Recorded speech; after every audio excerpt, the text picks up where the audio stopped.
বিভ্রান্ত করে এইসব লোকেরা এখানে বসেছে।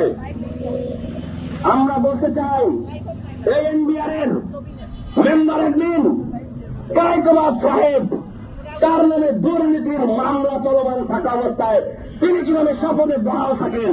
তিনি কিন্তু আওয়ামী আমলেও বহাল ছিলেন। এই সিআইসি ডিজি যিনি আছেন, তিনি তো নেতা মনে করেন নিজেকে। রাষ্ট্রের কর্মচারী হয়ে নেতাগিরি দেখানো চলবে না। রাষ্ট্রের কর্মচারী হলে রাষ্ট্রের কর্মচারীর মতোই কাজ করতে হবে। বিগত সময়ে বাংলাদেশের রাষ্ট্রীয় প্রতিষ্ঠানগুলোকে আওয়ামী দলীয়করণের মাধ্যমে বাংলাদেশের প্রতিষ্ঠানগুলো ধ্বংস করা হয়েছিল। এখনো যদি এসে আবারও সেই দলীয়করণের চেষ্টা করা হয়, আমরা কিন্তু সেটা প্রতিহত করব। আরেকটি বিষয় এখানে গুরুত্বপূর্ণ, সাম্প্রতিক সময়ে ন্যাশনাল বোর্ড অব রেভিনিউকে বিলুপ্ত করা হয়েছে।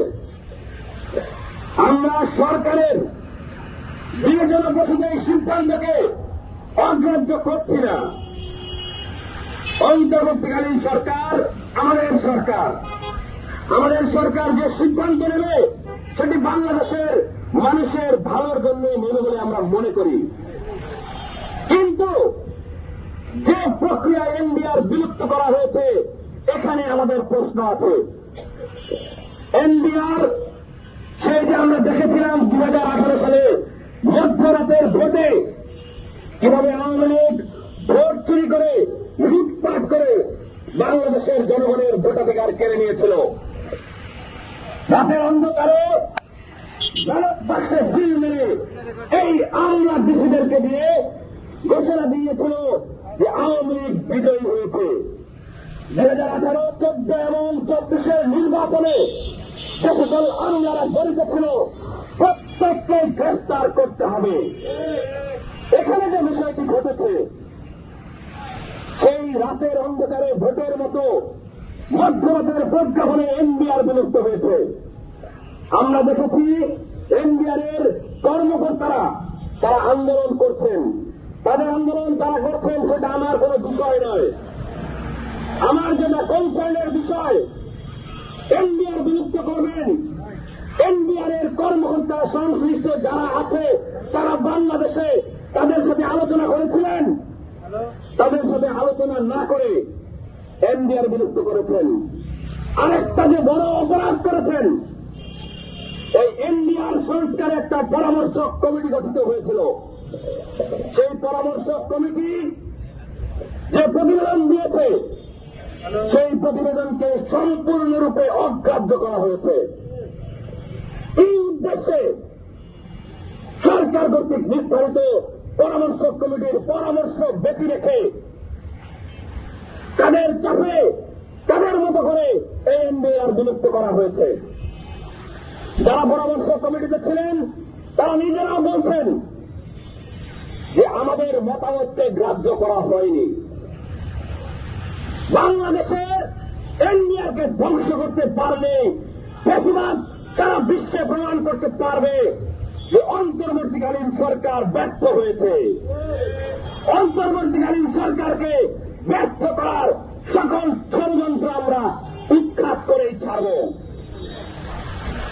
আমরা আরো বলছি, বর্তমান যে আইএমএফ, এই আইএমএফে ইন্ডিয়ার কন্ট্রোলে আইএমএফ এখন এই পার্শ্ববর্তী দেশের ইন্দোরে বাংলাদেশের অর্থনীতিকে ধ্বংস করার প্রচেষ্টা চলছে কিনা, এটি আমি অন্তর্বর্তীকালীন সরকারকে খতিয়ে দেখার আহ্বান জানাবো। ভিনদেশী কোন এজেন্ডা বাস্তবায়নে বাংলাদেশের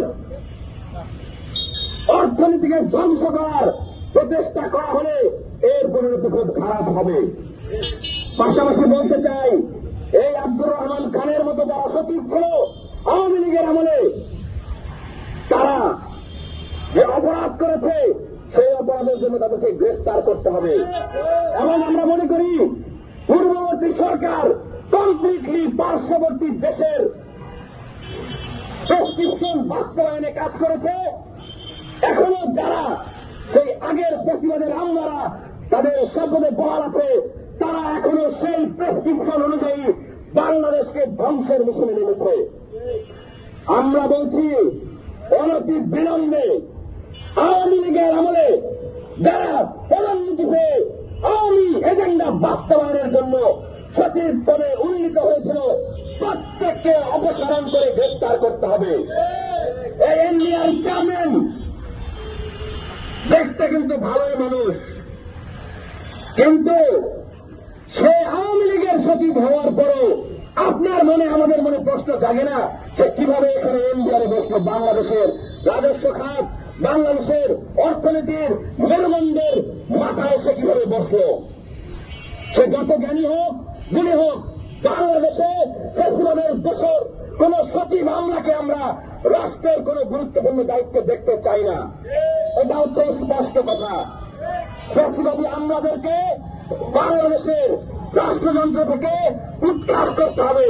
পাশাপাশি বলছি, এই যে পুলিশ বাহিনী, র্যাব, বিজিবি, আনসার লীগ, এই answer League, police League, BGB League যারা আওয়ামী লীগের প্রেসক্রিপশন বাস্তবায়ন করেছিল, যারা বাংলাদেশের ছাত্র জনতার বুকে গুলি চালিয়েছিল, প্রত্যেকটাকে সরাসরি অভিযানের মাধ্যমে গ্রেফতার করতে হবে। একটা নতুন মোলা ঝুলানো খেলা আমরা দেখতে পাচ্ছি যে তাকে ওএসডি করা হয়েছে, তাকে কি করা হয়েছে, ওই দায়িত্ব থেকে অব্যাহতি দেওয়া হয়েছে। এইসব অব্যাহতি ওএসডি এসব আমরা মানি না। এই যে আয়না করে 7 বছর 10 বছর ধরে মানুষদেরকে যে বন্দি করে রাখা হয়েছিল, তাদের আকুতি মিনতি